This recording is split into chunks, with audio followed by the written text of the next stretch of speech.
Waldorf, Maryland. Good morning. Good morning.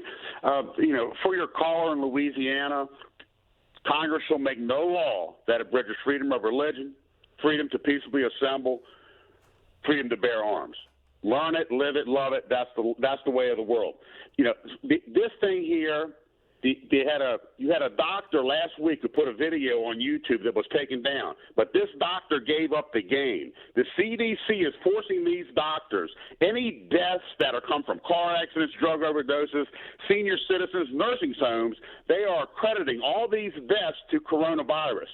The true scam here, this is about mail-in voting. They want to keep this alive till November so they can say we cannot vote the traditional way on the first Tuesday in November. We must now have mail-in voting. This is how the Democrats plan on stealing this election. We must not allow them to do this. This is the scam. This is what they're up to.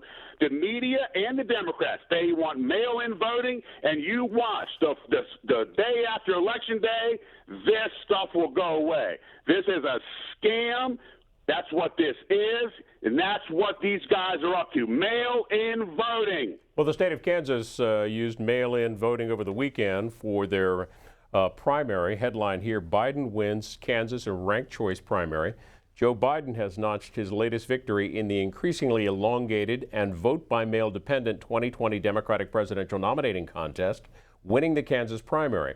The latest results from Saturday's primary, which were released Sunday morning, show Biden taking 77% of the vote, with 100% of the precincts reporting. Senator Bernie Sanders, who exited the race last month but was still in when ballots were mailed out, took 23%. Biden won 29 delegates, while Sanders took 10.